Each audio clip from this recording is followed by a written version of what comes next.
এরপরে প্রশ্ন হলো, আমি একজন কলেজ পড়ুয়া ছাত্র, কিছুদিন আগেও আমি মুভি, গান প্রভৃতি দেখতে অভ্যস্ত ছিলাম। আল্লাহর রহমতে এখন এসব ত্যাগ করতে সক্ষম হয়েছি, কিন্তু ইদানিং ইসলামিক তুর্কি ওয়েব সিরিজ যথাক্রমে সুলতান সুলেমান, আর্তুগ্রুল গাজী, ক্রুলুস ওসমান ইত্যাদি সিরিয়াল দেখতে আসক্ত হয়ে গেছি। এ বিষয়ে শরীয়তের বিধান জানতে চাই। এরপরে প্রশ্ন হলো, বিড়াল, কুকুর, পাখি বা কবুতর পালা যাবে কিনা। এরপরে প্রশ্ন হলো, অনেক আলেম বলে থাকেন যে এক এক নামাজের পর এক এক সূরা পাঠ করার অনেক ফজিলত আছে, যেমন ফজরের পর সূরা ইয়াসিন, মাগরিবের পর সূরা ওয়াকিয়া, এশার পর সূরা মুলক। এগুলো কি সঠিক? আমার ভাই প্রবাসী, সেখানে সে যেই দোকানে কাজ করে সেই দোকানে হালাল ও হারাম খাবার দুইটাই আছে।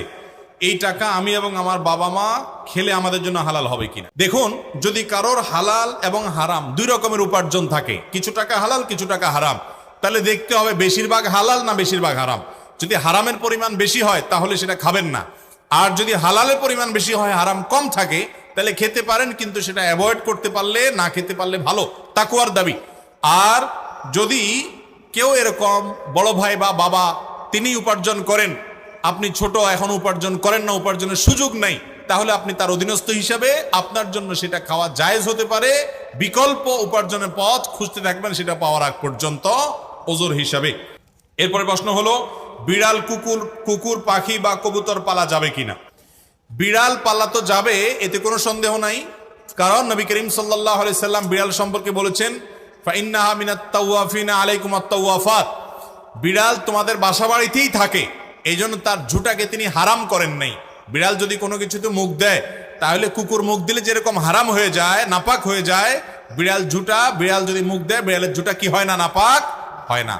এই জন্য বিড়াল পালা জায়েজ আছে, বিশেষ করে ইঁদুরের উপদ্রব থেকে বাঁচার জন্য, কিংবা এমনি আদর করে আপনি বিড়াল পালেন, কোনো অসুবিধা নেই। আপনারা সবাই জানেন, একজন সাহাবী ছিলেন, নাম হলো আবু হুরায়রা, নাম শুনছেন না, রাদিয়াল্লাহু তাআলা আনহু। ওনার নাম কিন্তু আসলে আবু হুরায়রা ছিল না, ওনার নাম ছিল প্রসিদ্ধ মত অনুযায়ী আব্দুর রহমান। আরো অনেকগুলো মত আছে ওনার নাম নিয়ে, কিন্তু ওনার নাম পরে আবু হুরায়রা উঠে গেছে। কিভাবে?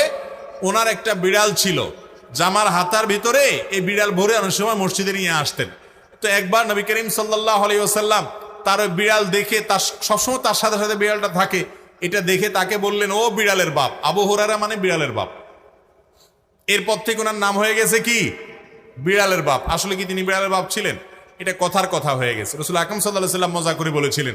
তো তারপর থেকে ওই নামে তিনি পরিচিত হয়ে গেছেন। তাহলে তিনি যেহেতু বিড়াল পালতেন, নবী সাল্লাল্লাহু আলাইহি ওয়াসাল্লাম দেখেও বরং রসিকতা করেছেন, কোনো নিষেধ করেন নাই। তাহলে বোঝা গেল আমাদের বাসা বাড়িতে বিড়াল পালা কোনো অসুবিধা নাই।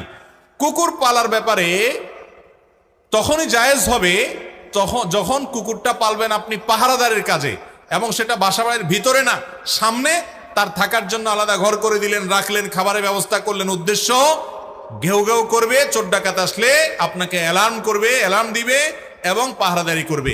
পাহারাদারের জন্য কুকুর পালা জায়েজ আছে, শিকার করার জন্য কুকুর পালা জায়েজ আছে। আমাদের দেশ সহ পৃথিবীর সব দেশে বিভিন্ন আইন শৃঙ্খলা রক্ষাকারী বাহিনীরা তারা বিভিন্ন কুকুর পোষেন, সেই কুকুরগুলো সিকিউরিটিতে তাদের হেল্প করে থাকেন এবং তাদেরকে প্রশিক্ষণ দেওয়া হয়ে থাকে, এগুলো সবগুলো জায়েজ আছে। কিন্তু বাসা বাড়িতে কুকুর পোষা, এটা ইসলামী শরিয়ার দৃষ্টিকোণ থেকে শখের বশে কুকুর পোষা, এটা জায়েজ নয়। আমাদের একটা বড় সমস্যা হলো, পশ্চিমাদেরকে কোনো কাজ করতে দেখলে আমাদের সমাজের কিছু মানুষ মনে করে ওই কাজটা করলে বোধহয় আমি একটু ভদ্র হইতে পারবো, একটু স্মার্ট হইতে পারবো, আধুনিক হইতে পারবো, জাতে উঠতে পারবো, আমাকে মনে হয় একটু শিক্ষিত লাগবে। এই জন্য ওরা যদি উল্টাপাল্টাও করে, অন্ধের মতো সেটা গ্রহণ করে। আছে না নাই? নবী করিম সাল্লাল্লাহু আলাইহি সাল্লাম বুখারীর হাদিসে বলেছেন, লা তাদখুলুল মালাইকাতু বাইতান ফিহি কালবুন আও সূরা। যে বাড়িতে কুকুর থাকে, শখের বশে কুকুর পালে কেউ, সেই বাড়িতে আল্লাহর রহমত নিয়ে ফেরেশতা প্রবেশ করে না। তাহলে নবী করিম সাল্লাল্লাহু আলাইহি সাল্লাম নিষেধ করেছেন। এবং কুকুরের মধ্যে কিছু কিছু কুকুর আছে শয়তানের সুরত ধরে আসে। আপনারা দেখবেন হাদিসে যেটা নিষেধ আছে ওইটা আরো বেশি করে। পশ্চিমারা বিড়ালও পালে, কিন্তু বিড়ালের চেয়ে কুকুরের সাথে দুস্তিতে একটু বেশি, কারণ হাদিসে নিষেধ আছে, এই জন্য শয়তান ওটা আরো বেশি করে করায়, ক্ষতিগ্রস্ত করতে চায়। মুসলমানের সন্তান কুকুরের গলায় একটা শেকল লাগাইয়া বিদেশি কুকুর কিনে সাথে হাঁটাতে হাঁটাতে নিয়ে যায় এবং খুব আদর কদর করে, মনে করে এর মাধ্যমে তিনি ভদ্র হয়ে গেছে। ওই পশ্চিমাদেরকে যা দেখে অন্ধের মতো মনে করে ওইটা অনুকরণ করলে সে ভদ্র হবে, তথাকথিত স্মার্ট হবে, আধুনিক দেখাবে। এরা হলো সবচাইতে বেশি পশ্চাৎপদ, এরা হলো সবচাইতে বেশি বিবেককে অন্যের গোলামি করে নিজেকে গোলামের জিঞ্জিরে আবদ্ধ করে ফেলেছে। মুসলমানের জন্য কুকুর শখের বশতে পালা জায়েজ নাই, তবে প্রয়োজনে বশতে পালতে পারেন। আর আল্লাহ সৃষ্টি বিষয়ে তা খাবার দিবেন বা কোনো অসুস্থ হলে সেবা দিবেন, সেটা কোনো নাজায়েজ বিষয় নয়। তবে বাসা বাড়িতে পালা জায়েজ নয়, শখের বশত হারাম। আর পাখি যদি আপনি পালতে চান, কবুতর পালতে চান, যে সমস্ত পাখি বিশেষ করে কবুতর খাঁচায় পালা যায় তো পালেন, কোনো অসুবিধা নেই। আর যে পাখিগুলো খাঁচায় পালা যায়, খাঁচায় পালার মতো, সেগুলো পালেন, যেমন টিয়া পাখি ইত্যাদি। কিন্তু যেই পাখি উড়ে বেড়ায় আপনি সেগুলোকে খাঁচায় বন্দি করে রাখছেন এবং এটা রেখে তাকে কষ্ট দিচ্ছেন, সেটা কিন্তু জায়েজ নয়।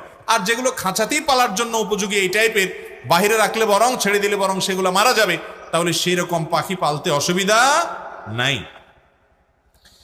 এরপরে প্রশ্ন হলো, আমি একজন কলেজ পড়ুয়া ছাত্র, কিছুদিন আগেও আমি মুভি গান প্রভৃতি দেখতে অভ্যস্ত ছিলাম। আল্লাহর রহমতে এখন এসব ত্যাগ করতে সক্ষম হয়েছি, কিন্তু ইদানিং ইসলামিক তুর্কি ওয়েব সিরিজ যথাক্রমে সুলতান সুলেমান, আর্তুগ্রুল গাজী, ক্রুলুস ওসমান ইত্যাদি সিরিয়াল দেখতে আসক্ত হয়ে গেছি। এ বিষয়ে শরীয়তের বিধান জানতে চাই। ভাইরা আমার, ইসলামের ইতিহাস জানা অনেক গুরুত্বপূর্ণ, কিন্তু ইসলামের ইতিহাস জানতে গিয়ে যদি আপনি ফিল্ম দেখতে হয়, আর সেই ফিল্মে যদি নারী পুরুষ সমান তালে অভিনয় করে এবং পর্দাহীনতা থাকে, অশ্লীলতা থাকে, সেখানে যদি মিউজিক থাকে, সেখানে যদি হারামের উপাদান থাকে এবং সেটা দেখতে গিয়ে যদি আপনাকে হারাম জিনিস অবশ্যই দেখতে হয়, অ্যাভয়েড করার সুযোগ না থাকে, তাহলে ইসলামের ইতিহাস জানার নাম করে সেরকম ফিল্ম দেখা জায়েজ হওয়ার সুযোগ নাই। এটা ঠিক যে মুসলমানদের ইতিহাস আমাদেরকে জানতে হবে, সেগুলোর জন্য যদি এরকম ফিল্ম তৈরি করা হয় যে ফিল্মে হারাম কোনো উপাদান নাই, তাহলে সেগুলো দেখা জায়েজ আছে। এবং এ ধরনের ফিল্ম যেগুলোতে হারাম উপাদান নাই, যেগুলো মানুষ দেখতে পারে হালাল, যেগুলোতে মিউজিক থাকবে না, নারী পুরুষের মিশ্রণ এবং পর্দাহীনতার যে ব্যাপারটা সেটা যদি না থাকে, তাহলে সেরকম ফিল্ম দেখা জায়েজ আছে এবং সেটা বানানো জায়েজ আছে। কিন্তু এরকম ফিল্ম দেখার নাম করে, ইসলামের ইতিহাস জানার নাম করে ফিল্ম দেখলে সেটা গুনাহ হবে সওয়াবের পরিবর্তে।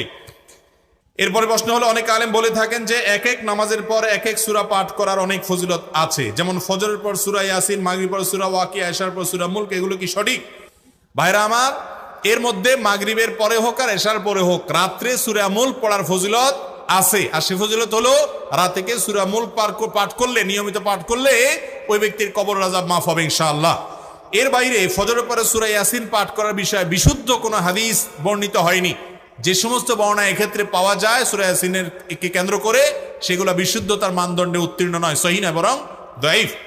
আর মাগরিবের পর সূরা ওয়াকিয়া পাঠ করলে রিজিকের অনটন দূর হয়, এই মর্মে কিছু বর্ণনা পাওয়া যায়, সেগুলো সনদ